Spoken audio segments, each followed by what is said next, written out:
Paano nga ba kumuha ng National Digital ID online or National ID through online? Alam kong napakarami pa ang hindi nakakuha ng kanilang National ID, kaya ngayon gagawa ako ng tutorial kung paano nyo ma-download at makita at mag-register sa inyong National ID front and back na pwede nyong gamitin sa pag-verify ng inyong GCash at magagamit nyo in some agencies na pwedeng gawin ng transaksyon. But bago natin pag-usapan ang content na ito, hayaan nyo munang magpapakilala ako sa inyo. Ako po si Ruel Mendoza Tanyo. Kung ikaw ay bago pa lang sa aking YouTube channel, huwag kakalimutang i-like ang video na ito. Mag-comment ka if may katanungan ka pa regarding to this vlog. And also, kung nais mo na tulungan ang channel ko na ito na mag-grow, just help me by just subscribing it. At kung nais mo pa na maging updated sa mga vlogs na i-upload ko pa dito sa aking YouTube channel, i-bell notification mo na. At samahan mo ako hanggang sa dulo. Kasi yung iba dito, I don't want to tell you na dapat tapusin nyo ang video. Kasi kada vlog ko, meron po yung mga information na nakalagay kung ano yung dapat nyo malalaman. And please, tapusin nyo ang video para hindi na kayo magtanong-tanong po. Ha? Okay? So right now, we will be listening sa balita. Kasi ito ay naibalita na sa GMA ang pag-ano ng Digital National ID na pwede na nating makuha. Kaya ating pakinggan ang balitang ito. Version ng National ID ngayon. Pwede po yung alternatibo ng mga hindi pa nakakatanggap ng plastic card o papel na National ID. May unang balita si Dano Tingkungko. 7 million o 75% na ang nagparehistro para sa National ID. Pero may mahigit 30 million pa na naghihintay na ma-issuehan ng physical ID kahit verified na. Ang digital version, punta ka lang sa national-id.gov.ph, sundin ang instructions at makukuha mo na ang digital version ng National ID na pwedeng isave sa cellphone. Kahit yan muna at walang card, pwede nang gamitin sa mga transaksyon sa gobyerno maging sa 4 na bangko at isang e-wallet. Ngayon, first hand kong gagawin ang pagbigay sa inyo ng tutorial paano ang proseso sa pagkuha ng Digital National ID. Ang gagawin nyo lang po is kumuha kayo ng cellphone at sundan ninyo ang proseso na aking gagawin. Ang una nating gagawin ay pumunta tayo sa mga search engines. Pwedeng Safari, browser, or Google Chrome. Kasi madali sa akin ang Google Chrome, dito lang ako at isearch natin ang national-id.gov.ph. At kapag nakita na natin ang website, i-click natin at ito yung mukha na unang mong makikita na mayroong nakalagay consent. At saka i-click natin ang proceed. At ngayon naman, ilalagay natin ang correct information natin. So ako ay si Ruel. At kung meron kang suffix or kung wala naman, ilagay mo. Pero kung meron, ilagay mo din. Kung wala kang middle name, ilagay mo ang check dyan sa box. Pero kung meron, ilagay mo yung middle name mo. At saka last name natin, huwag kalimutan na lagay lahat ng tamang impormasyon natin. At saka ang birth month natin or birthday. So, sa akin is 1996, December, at saka 31. So, upon checking and verifying na tama na lahat ng ginagawa mo, so, ang kasunod mo na gagawin is, i-click mo lang ang continue. At ito yung kasunod na lalabas. So, may nakalagay dito, allow nationalid.gov.ph to your use camera. So, i-click mo yung allow. Tapos, i-rotate natin kasi naka-landscape yung aking cellphone. Kaya naman, ito yung lalabas. So, may nakalagay dyan sa gilid na ito yung tama at yung mali. Yung green, yung tama. Yung pula, yung mali. So, start natin ang liveness. Pero, it takes 20 to 25 take po ang dito. Kasi, mayroon palang sikreto kung paano ito gagawin. Kasi ito, yung ginamit ko is yung iPhone ko. Pero hindi ko makukuha kasi first time kong nagamit and I don't know ano yung mga technique na dapat kong gagawin. And ayun, nakikita natin hindi siya. Ang sabi dito, wala naman akong sinusuot. Dito daw, kinakailangan makita ang mukha. So, inulit ko na naman. So, ito, ang kailangan palang gagawin is kinakailangan kang tumingin sa camera, yung parang round na sa ano yung camera mo, at parang nakatingin ka dyan, chin up ka. And kapag ganyan kasi yung ano mo, pag-process, hindi talaga siya makapag-proceed kasi kinakailangan naka-chin up ka or kung ano yung mukha mo doon sa national ID mo nung pagka-register mo, yun dapat ang sundin mo kung nakita mo iyon. Pero kung wala, ayun. So, ilang ulit kong inulit sa aking iPhone ang pag-picture pero hindi. Tapos, nag-try ako sa aking Android at voila!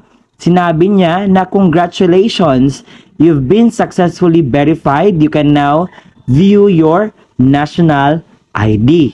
Finally, na green na siya at sinabi na dito ay congratulations. Kasi kanina, ulit-ulit kong ginamit yung iPhone ko para mag-start liveness kasi kinakailangan ng lights eh. Hindi siya pwedeng low lang yung lights at dapat makita talaga yung mukha mo.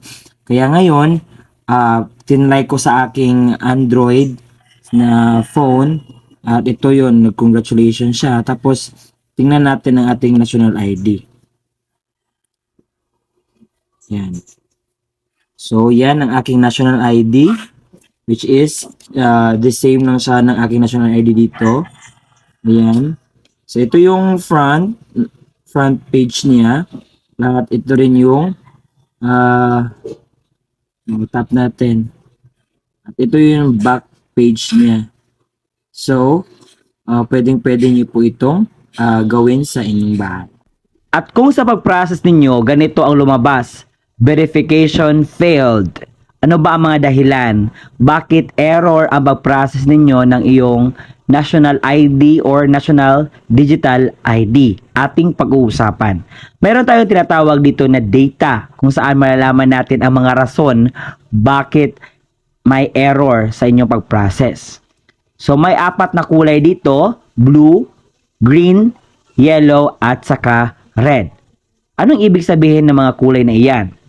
Ang blue, sila po yung mga registered na, verified na, at meron na pong mga national ID. Natanggap na po nila. Meron din namang registered, verified, pero walang national ID. Sila po yung kulay pula.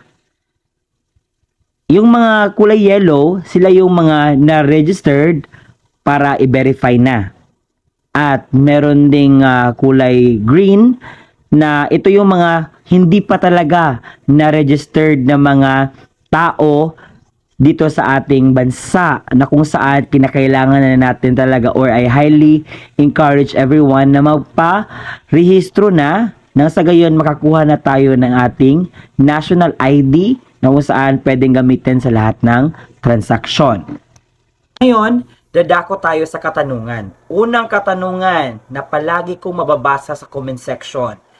Sir, ang ID na ito ay tinatanggap ba sa pagkuha ng passport? Ang sagot po ay antayin natin ang memorandum na kung tatanggapin ba ng DFA ang digital national ID natin. So magbigay lang ako ng info sa inyo kung pwede na pong tanggapin ang digital national ID natin sa pag-process, pagkuha ng passport. Pangalawang tanong, Sir, pwede ba ito gawin para mag-verify sa GCash?